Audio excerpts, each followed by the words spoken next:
बच्चों, आज हम स्वाति हिंदी विशिष्ट कक्षा 12वीं के अंतर्गत, जैसे कि मैंने आपको पहले अध्यक्ष महोदय वाला पाठ अपन पढ़ रहे थे बच्चों, और उसमें अपन ने उनके जीवन परिचय और जो गद्यांश थे उनके विषय में पढ़ा। उसी का जो और आगे का पाठ है उसको थोड़ा सा आज समझेंगे और पढ़ेंगे। चलिए आइए पढ़ते हैं। तो यहाँ पर जैसे कि आप देख रहे हैं शरद जोशी जी द्वारा रचित जो हम पढ़ रहे थे अध्यक्ष महोदय, है ना। तो इसके बाद फिर और ये पाठ है ना, इसमें इस प्रकार से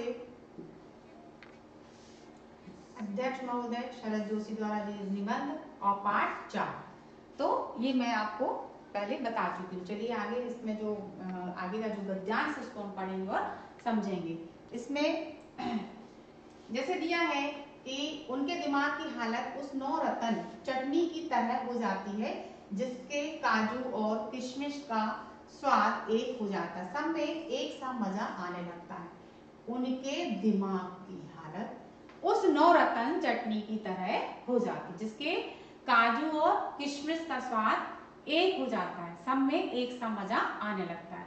तो ये जो संदर्भ है, चूंकि हम पहले आपको और गद्यांश इसके जो समझा चुके हैं, तो ये आपको लिखेंगे कि ये प्रस्तुत जो गद्यांश है वो हमारे पाठ्य पुस्तक के में अंतर्गत किसके द्वारा, शरद जोशी जी द्वारा रचित उस अध्यक्ष महोदय पाठ से लिया गया है।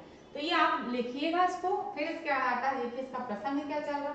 हमेशा बच्चों एक बात ध्यान रखिए कि जब भी हम किसी एक पाठ को पढ़ते हैं, तो जैसे मान लीजिए अध्यक्ष महोदय है ना, तो इसका जो संदर्भ है वो एक जैसा रहता है क्योंकि इसके लेखक वही रहते हैं, लेकिन जो प्रसंग है वो हर गद्यांश के साथ साथ क्या हो जाता है, बदल जाता है। तो अब यहाँ पर देखिए प्रसंग कौन सा है।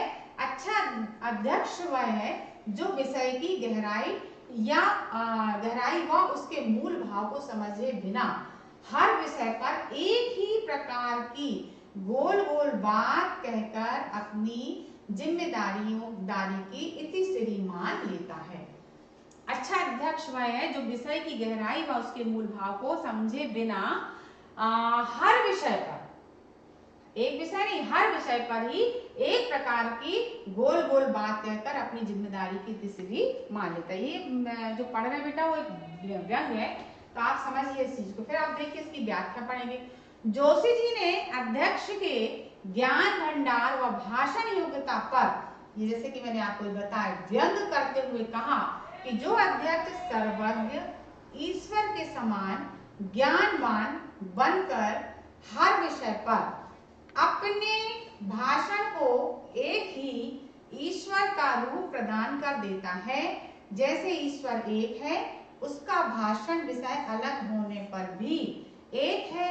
उस बात को स्पष्ट करने के लिए लेखक ने किस चीज का प्रयोग किया है, नौ रतन चटनी का उदाहरण दिया है कि चटनी के पिस जाने पर उसमें पड़े सब मसालों का स्वाद अलग अलग ना आकर एक साथ विशिष्ट स्वाद आता है। अध्यक्ष का मस्तिष्क भी उसी पिसी नौरतन चटनी की तरह ही है जिसमें कोई बात स्पष्ट नहीं है, हर बात का उत्तर एक है। चौराहे पर एक दाम पर मिलने वाले माल की तरह उसका भाषण होगा, हर भाषण का आनंद भी एक सा होगा। भगवान की एक रूपता का कितना सुंदर उदाहरण होगा उस अध्यक्ष का भाषण। ये जो मैं आपको समझा रही हूँ, ये जो आपको गद्यांश ऊपर दिया गया है, तो यहाँ पर बहुत ही अच्छी बात उन्होंने तरह से कही है। चटनी यानी जिस प्रकार हम जब कोई सी प्रकार की चटनी पीसते हैं तो ऐसा नहीं होता कि उसमें अलग अलग प्रकार का मतलब वो सब मिक्स हो जाता है ना, तो वही बात उन्होंने यहाँ पर दिया कि चटनी के पिस जाने पर उसमें सब मसालों का जो स्वाद है अलग अलग ना कर एक विशिष्ट मतलब जो है स्वाद आता है। ठीक है, तो इसी प्रकार से अध्यक्ष भी क्या है, अध्यक्ष का मस्तिष्क भी उस पिसी नौरत्न चटनी की तरह ही है जिसमें कोई बात स्पष्ट नहीं है, हर बात का उत्तर क्या है, एक है। चौराहे पर एक दाम पर मिलने वाले माल की तरह उसका भाषण होगा। तो यहाँ पर मैंने आपको पढ़ाया समझाया गद्यांश। अब इसमें विशेष क्या है, अध्यक्ष के ज्ञान पर यहाँ पर कटाक्ष किया गया है और उदाहरण शैली के द्वारा भाषा को यहाँ पर सरल बनाया गया है। तो इस प्रकार से बच्चों मैंने आपको ये समझाया, ये कई बार एग्जाम में पूछा भी जाता है। आगे में पढ़ते हैं। इसके बाद है इसके प्रश्न उत्तर। ये है अति लघु उत्तरीय प्रश्न जो पूछे जाते हैं। पहला प्रश्न है, पेशेवर अध्यक्ष किस विशेष प्रकार के वस्त्र पहनते हैं? आपका आंसर आएगा, पेशेवर अध्यक्ष शेरवानी नाम का विशेष वस्त्र पहनते हैं। किस नाम का? यहाँ पर शेरवानी नाम का विशेष वस्त्र पहनते हैं। प्रश्न दूसरा है, अध्यक्ष को गंभीर किस्म का प्राणी क्यों कहा गया है? आपका आंसर क्या आएगा? गंभीर किस्म का प्राणी ही सभा में मनहूस सूरत बनाकर बैठता है और अच्छा अध्यक्ष होने की पहली शर्त है गंभीर मनहूस सूरत। मैंने आपको बताया कि अध्यक्ष को गंभीर किस्म का प्राणी क्यों कहा जाता है, तो गंभीर किस्म का प्राणी ही सभा में मनहूस सूरत बनाकर बैठता है और अच्छा अध्यक्ष होने की पहली शर्त क्या है? तो अच्छा अध्यक्ष होने की पहली शर्त है गंभीर मनहूस सूरत। चलिए प्रश्न नंबर तीसरा, रेडीमेड अध्यक्ष किसे कहा जाता है? तो उत्तर क्या आएगा? रेडीमेड अध्यक्ष वह है जो सब विषयों पर एक ही अंदाज से एक ही बात करता है और उसे सब में एक सा आनंद आने लगता है। यानी वो जो रेडीमेड अध्यक्ष होता है वह सब विषयों पर एक ही अंदाज से एक ही बात करता है और उसमें सब प्रकार में मतलब उसे ना जो होता है, जो अध्यक्ष होता है उसको सब में एक जैसा आनंद आने लगता है। प्रश्न नंबर 4, पुराने अध्यक्ष की शेरवानियों में से किस प्रकार की गंध आती है? आंसर क्या है इसका? कि पुराने अध्यक्ष की शेरवानियों में से एक विशेष प्रकार की गंध आती है और वह कौन सी गंध आती है? अध्यक्षता की गंध। कौन सी गंध है? अध्यक्षता की गंध। प्रश्न नंबर 5 है, अध्यक्षता करने को मर्ज क्यों कहा है? तो उत्तर क्या आएगा? अध्यक्षता करने को मर्ज इसलिए कहा गया है क्योंकि वह शौक एक बार लग जाने पर हमेशा के लिए लग जाता है। अध्यक्षता को मर्ज कहा गया है। अध्यक्षता करने को मर्ज इसलिए कहा क्योंकि यदि हमको एक बार शौक अध्यक्षता का लग गया तो फिर वो हमेशा के लिए लग जाता। तो इस प्रकार बच्चों ये हुए आपके अति लघु उत्तरीय प्रश्न जो कि एग्जाम में पूछे जाते हैं और आते हैं। आपको उसको क्या करना, बहुत अच्छे से तैयार करना है। चलिए इसके बाद देखते हैं। अब हम यहाँ पर पढ़ेंगे लघु उत्तरीय प्रश्न। प्रश्न नंबर 1, अध्यक्ष के बारे में सामान्य धारणाएं क्या हैं? जो कि जैसा कि मैंने आपको पहले पाठ का जो सारांश पढ़ाया, अभी जो गद्यांश पढ़ाए मैंने आपको, उसके आधार पर ही ये जो क्वेश्चन है ये बनते हैं, प्रश्न बनते हैं, है ना। तो आप उत्तर लिखेंगे, अध्यक्ष के बारे में सामान्य धारणाएं हैं कि अध्यक्ष पैदा होता है, अध्यक्ष पैदा होता है, गंभीर व मनहूस किस्म का होता है, गंभीर व मनहूस किस्म का होता है, उसके अंदर अध्यक्षता का मर्ज होता है, वह पेट से आता है, रेडीमेड होता है, प्रमुख वक्ता से असहमत होते हुए उसकी प्रशंसा करता है और अंत में मुस्कुराता है और अध्यक्षता करने के बाद सुख की नींद सोता है। ये मैंने किस प्रश्न का आंसर है? अध्यक्ष के बारे में सामान्य धारणाएं क्या हैं? तो अध्यक्ष के बारे में सामान्य धारणाएं जैसे मैंने आपको बताया कि अध्यक्ष पैदा होता है, गंभीर मनहूस होता है, उसके अंदर अध्यक्षता का मर्ज होता है और रेडीमेड होता है और प्रमुख वक्ता से वो हमेशा क्या रहता है? असहमत रहता है और असहमत रहने के बाद भी उसकी प्रशंसा करता है, अंत में मुस्कुराता है और अध्यक्षता करने के बाद सुख की नींद सोता है। चलिए, अध्यक्ष के देर से आने के कारण पर प्रकाश डालिए। तो अध्यक्ष जो है, अध्यक्ष की एक विशेषता होती है। कौन सी विशेषता होती है? कि वह देर से आता है। अध्यक्ष कैसे आता है? जल्दी की देर से। ये वस्तुनिष्ठ क्वेश्चन भी बन सकता है, लघु उत्तरीय क्वेश्चन भी बन सकते हैं। अध्यक्ष कैसे आता है? देर से, क्योंकि वह एक अत्यंत व्यस्त प्राणी होता है। अध्यक्ष कैसा प्राणी होता है? व्यस्त। वह अपने किस चीज को दिखाता है? अपने महत्व को दिखाना चाहता है। वक्ता का भाषण एक खुले माल की बिक्री की दुकान की तरह होता है, जिससे श्रोता रूपी ग्राहक देर से आते हैं, तो अध्यक्ष बिना श्रोता के वाक्य क्या करेगा? तो वह भी क्या होता है? अतः वह भी देर से आता है। इस प्रकार से इसका ये आंसर होगा। चलिए आगे पढ़ते हैं। अब है कि प्रश्न, अध्यक्ष बनने वाले कितनी तरह के से अध्यक्ष बनते हैं, स्पष्ट कीजिए। तो इसका उत्तर आएगा कि अध्यक्ष बनने वाले कई तरह से अध्यक्ष बनते हैं।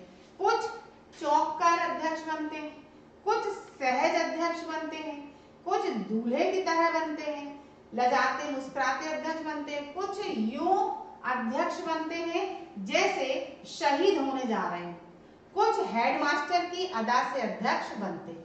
तो ये अध्यक्षों के प्रकार बता, मतलब किस किस प्रकार से अध्यक्ष बनते हैं।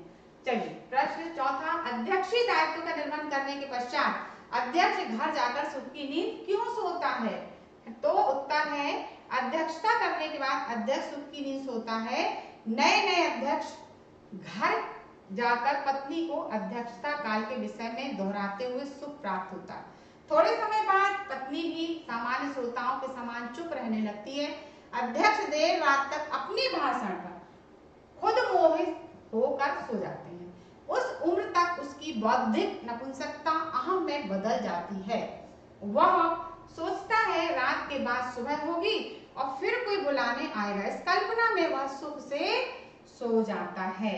फिर है, अच्छे अध्यक्ष के मस्तिष्क की हालत कैसी होती है?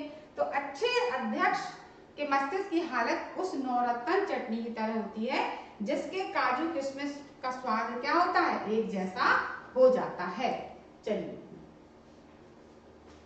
हो जाता है, सब में एक सा मजा आने लगता है। फिर आता है इसमें देखिए दीर्घ उत्तरी प्रश्न, अध्यक्षता करते समय अध्यक्ष की गतिविधियों पर प्रकरण डालिए। अध्यक्षता करते समय अध्यक्ष की गतिविधियां बड़ी विचित्र होती हैं। अध्यक्षता करता अध्यक्ष हर 5 मिनट पर मुस्कुराता है, जबकि उसके मुस्कुराने का कोई कारण नहीं होता। 2.5 मिनट पर वह जनता की तरफ देखता है, हर 1 मिनट बाद सामने की पंक्ति में बैठे लोगों को, और हर 2 मिनट बाद महिलाओं को, और बीच बीच में छत की तरफ देखता है। टुड्डी पर उंगली फेर के सोचता है कि शेव कैसी बनी। लगातार बदन खुजलाता है, बार बार टोपी सिर पर रखता और उतारता है। वक्ताओं को निरंतर आश्चर्य से देखते हुए दिखावा करता है कि वह ध्यानपूर्वक वक्ता की बातों को सुनकर समझ रहा। वक्ता तर्क वितर्क क्यों कर रहा है? गर्दन हिलाकर वक्ता की बात समर्थन करता है। और नहीं, कभी कभी अध्यक्ष संपूर्ण सभा को देखकर मुस्कुराता है। जनसमूह चालक है, अपने पद पर अहम भी करता है। अधिकतर अध्यक्ष घुमा फिराकर जो है बात करते हैं और मूल बिंदु पर कभी नहीं आते। अपनी वक्ता से असहमति प्रकट करते भी वह असहमत हो जाता। लेखक ने अध्यक्ष की गतिविधियों पर आदि से अंत तक केवल ये व्यंग किया है। क्या है? व्यंग किया है। चलिए आगे पढ़ते हैं। ये प्रश्न कई बार परीक्षाओं में, अच्छे अध्यक्ष की विशेषताएं बतलाइए, या शरद जोशी जी के अनुसार अच्छे अध्यक्ष की कोई 2 विशेषताएं बतलाइए। तो ये उत्तर है, व्यंगकार शरद जोशी जी ने निबंध अध्यक्ष महोदय अध्यक्ष की जो है विशेषता बताई है जो निम्नलिखित है। पहला, अच्छे अध्यक्ष होने की पहली शर्त है मनहूस होना। एक अच्छा अध्यक्ष मनहूस होता है, बल्कि कहना हो कि मनहूस ही अच्छा अध्यक्ष होता है। दूसरा, अध्यक्ष गंभीर किस्म का प्राणी होता है, जैसे कि मैंने बताया, या उसमें यह भ्रम बनाए रखने की शक्ति होती है कि वह गंभीर है। तीसरा, अध्यक्ष एक प्रकार का रोगी होता है, उसे रोग होता है भीड़ से अलग बैठने, अपने श्रोता मतलब अपने को श्रोता दिखाने, तकल्लुफ प्रदर्शन करने और अंत में माइक के साथ फिट होने का। चौथा, अध्यक्ष पद की घोषणा करने पर कभी चौंकता है, कभी दूल्हे की तरह लजाता है, तो कभी शहीदों की तरह बहादुरी दिखाता है, साथ ही कभी कभी हेड मास्टर की तरह अदा भी दिखाता है। पांचवी विशेषता है कि अध्यक्ष के स्थान पर बैठकर विभिन्न मुख की मुद्राएं बनाता है। अध्यक्ष स्थान पर बैठकर विभिन्न प्रकार की क्या बनाता है? मुद्राएं बनाता है। चलिए आगे, अध्यक्ष देर से आता है क्योंकि वह अति व्यस्त प्राणी है। उसका अध्यक्ष की भाषण नष्ट ना होकर गोलमोल होता है, विषय से इतर जाने क्या क्या कहता रहता है। अच्छे अध्यक्ष रेडीमेड होते हैं, सर्वत्र होने के कारण एक ही अंदाज में एक ही बात कहते हैं।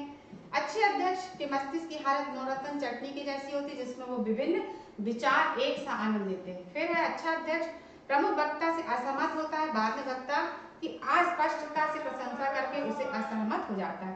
प्रशंसा कर से पहले असहमत होता है, बाद में सहमत हो जाता है।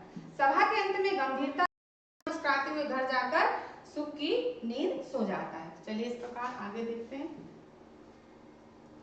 अब है कि ये शब्दों से मूल, उपसर्ग और प्रत्यय अलग करना। तो ये शब्द दिए हुए हैं, ये मूल शब्द है यहाँ पर, और ये उपसर्ग है और ये प्रत्यय। तो पहला अध्यक्षता, तो अध्यक्ष है ना, तो प्रत्यय क्या आएगा ता, फिर अनुकरणम करण, और फिर उपसर्ग क्या है अनु, यहाँ पे इसमें प्रत्यय ता, ठीक है ना। फिर है सम्मानीय, तो ये सब शब्द दिए हुए हैं इसमें। इस प्रकार फिर है गंभीरता, गंभीर ये मूल शब्द है, इसमें जो प्रत्यय लगा हुआ है वह है ता। फिर है असामान्य, है ना, मूल शब्द सामान्य है, उपसर्ग लगा हुआ है आ। विदेशी में देसी मूल शब्द है और उपसर्ग लगा है आ। इस प्रकार से ये अलग अलग इसको करना है। फिर इसके बाद दिया है वाक शुद्ध कीजिए, है ना। तो ग्राहक लापरवाह हो जाती है, तो क्या आएगा इसका सही आंसर, ग्राहक लापरवाह हो जाता है। केवल मात्र अध्यक्षता के लिए शेरवानी सिलवाते हैं, तो क्या आएगा, मात्र अध्यक्षता के लिए शेरवानी सिलवाते हैं। फिर है वह संप्रमाण सहित पत्र लेकर उपस्थित हो गया, तो वह प्रमाण सहित पत्र लेकर उपस्थित हो गया। गांधी जी का देश सदा आभारी रहेगा, तो देश गांधी जी का सदा आभारी रहेगा। आपका भवदीय, तो क्या आएगा भवदीय, ठीक है। इस प्रकार से अब इसके बाद निम्नांकित शब्दों के विलोम शब्द है ना, इसके लिखना कौन कौन से दिए, देखिए लाभ हानि, विकसित अविकसित, उपाय निरुपाय, मर्यादित अमर्यादित, समस्या समाधान, पर्याप्त अपर्याप्त। प्रश्न नंबर 4 दिया है, ये प्रश्न नंबर 3 का मैंने आपको बताया। 4 वाक्यों को पढ़कर उसके अर्थ के आधार पर उसको भेद लिखना है। जैसे शायद आप परेशान हो जाएंगे, तो शायद चूंकि लगा तो ये तब दिया है यहाँ पर संदेह वाचक वाक्य आएगा। क्या यही बात है, तो ये क्या लगा है, चूंकि यहाँ प्रश्नवाचक लिखा भी है, प्रश्नवाचक है ना। अध्यक्ष गंभीर किस्म का प्राणी होता है, तो क्या आएगा विधानवाचक वाक्य। फिर है आप इस पर विचार करें, तो क्या आएगा आज्ञावाचक। आएगा नहीं तो जाएगा कहाँ, संकेतवाचक। वे अध्यक्षता करने नहीं जाते, तो निषेध नहीं है यानी निषेधात्मक है। फिर यदि सूर्य हमारे देश में पहले उगता तो रात भी पहले यहाँ होती है, संकेतवाचक, ठीक है। फिर ईश्वर आपका भला करे, तो क्या आएगा, ये आएगा इच्छावाचक। इस प्रकार से ये आपको दिए गए हैं। अब निम्नलिखित वाक्यों को निर्देशानुसार बदलिए। अध्यक्ष महोदय मुस्कुराने लगे, तो इसको हम प्रश्न, तो क्या आएगा, अध्यक्ष महोदय क्यों मुस्कुराने लगे, इसका आएगा। फिर है अध्यक्ष सुख की नींद सोता, ये भी ये निषेधात्मक में है, तो अध्यक्ष सुख की नींद नहीं सोता है। फिर अच्छे अध्यक्ष प्रमुख वक्ता से असहमत होते हैं, संकेतवाचक में। शायद आप मतलब जो है क्या आएगा, परेशान हो जाएंगे। फिर कितना अद्भुत दृश्य है, ये विस्मय, आह कितना अद्भुत दृश्य, ये विस्मय वाचक में आपको आएगा। तो इस प्रकार से ये परीक्षाओं में बच्चों इसमें पूछे जाते हैं। इस प्रकार से बच्चों ये जो मैंने आपको प्रश्नवाचक, निषेधात्मक, संदेश, संकेत, है ना, और जो पहले भी मैंने आपको बता दिए जो परीक्षाओं में पूछे जाते हैं, तो आपको इनको बहुत अच्छे से पढ़ना है। और यहाँ पर बेटा आपका अध्यक्ष महोदय वाले पाठ का जो है ये पाठ को कंप्लीट होता है, और आप इसको बहुत अच्छे से पढ़िए और इसके प्रश्नोत्तरों को याद करिए। धन्यवाद बच्चों।